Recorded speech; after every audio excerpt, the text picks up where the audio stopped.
Hello, and welcome to the Classic Guitar Rock channel. I'm Jeremy, and I just was going to go live for a second, and I'll be honest. The reason I'm going live is I got new internet, and I just am kind of checking the quality. And check out this new studio.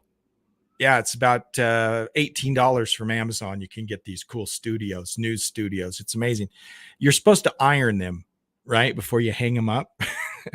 I'm just letting gravity do its work. So hopefully in a week or so the creases will all be out. But for now, this is my freshly creased command center for classic guitar rock.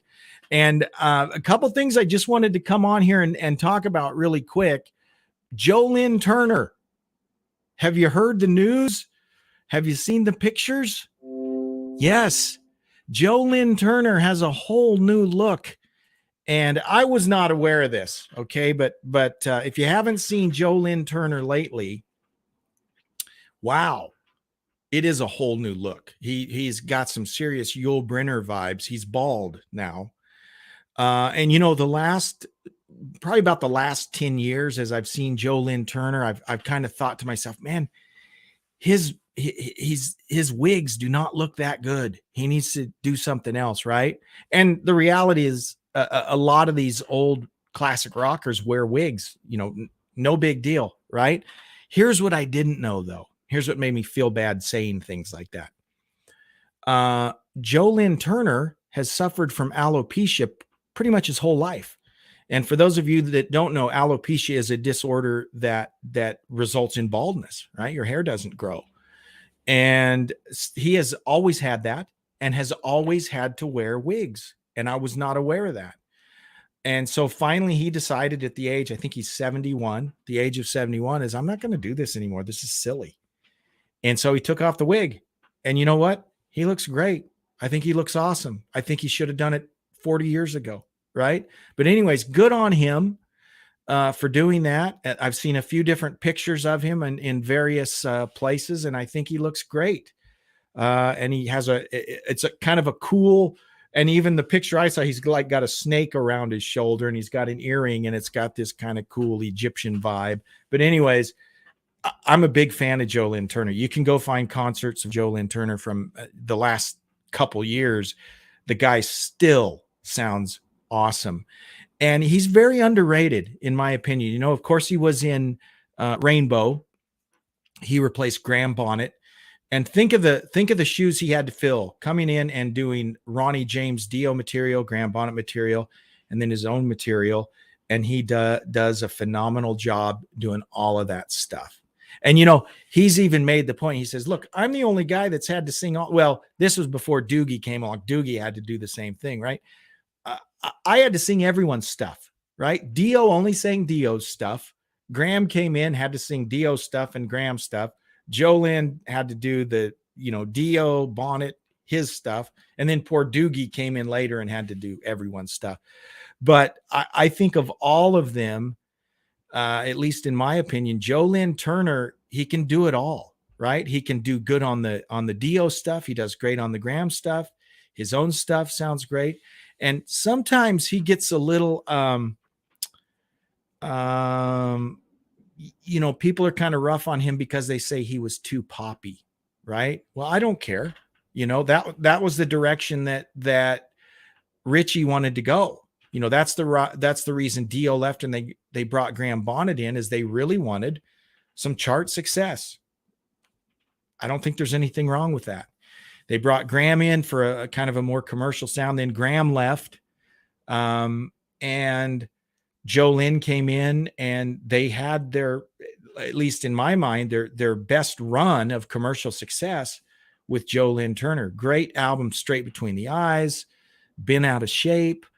They were all over MTV with Joe Lynn Turner, and that's good stuff. I mentioned at the beginning of my interview with Graham Bonnet, back in, I don't know, when was it?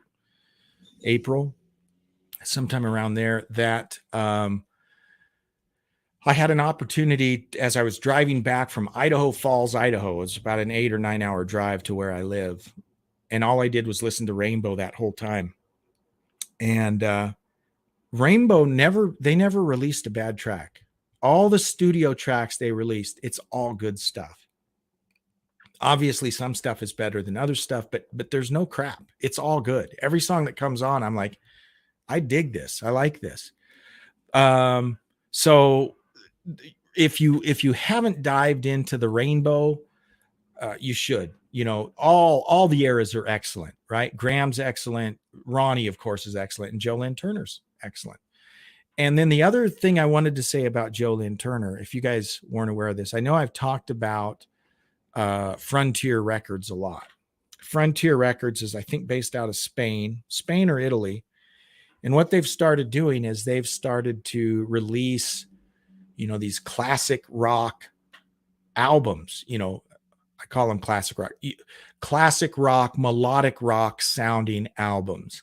And there's a lot of really good stuff. And of course, the bad thing is no one will ever hear this stuff unless you know about Frontier Records, because they really don't do a great job of promoting it.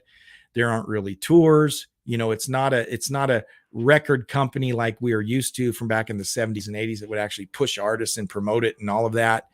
So they don't do a great job of that, but the actual product is really good.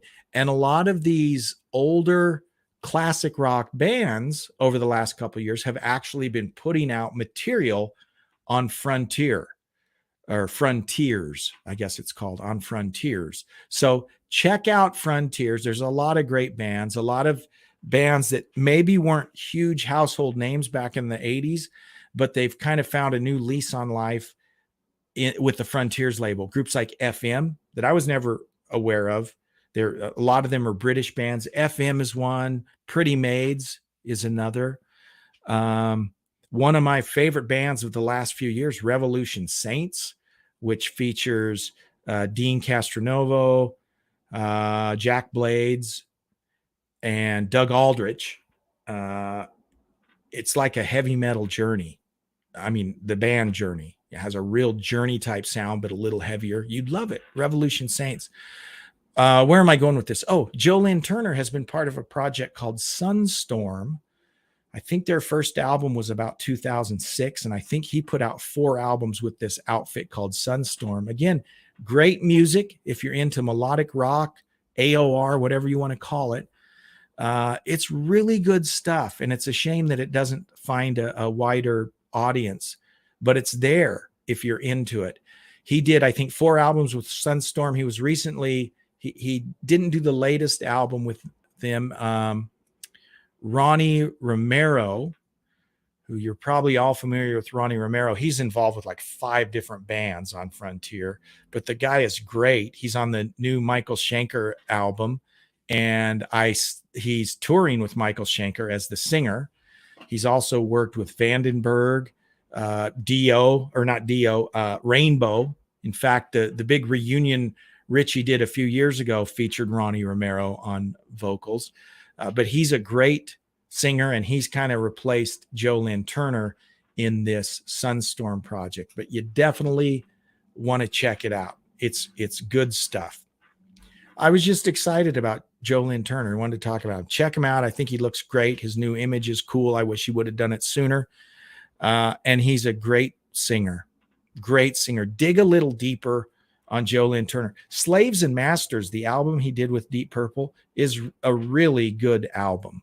So I'm a big fan of Joe Lynn Turner. I'm glad that he's kind of taken this direction. Oh, and he's got a brand new album out called Belly of the Beast. They've only released 1 track so far on Spotify. It's heavy, man. It's really heavy. He sounds excellent. So I'm looking forward to that next album. So Joe Lynn Turner, check it out. All right. Hey, that's what I wanted to talk about really quick today. Short little session. My video seems to be working better, so that's good. Got the new internet. I like that. The new news studio, the Classic Guitar Rock Command Center, is up and running, and hopefully the creases will be out of it in the next few weeks, and it will look even better. But thank you so much for tuning in. Thank you so much for listening to the podcast. We've got another episode coming up here next week. And until then, take care. We'll see you later.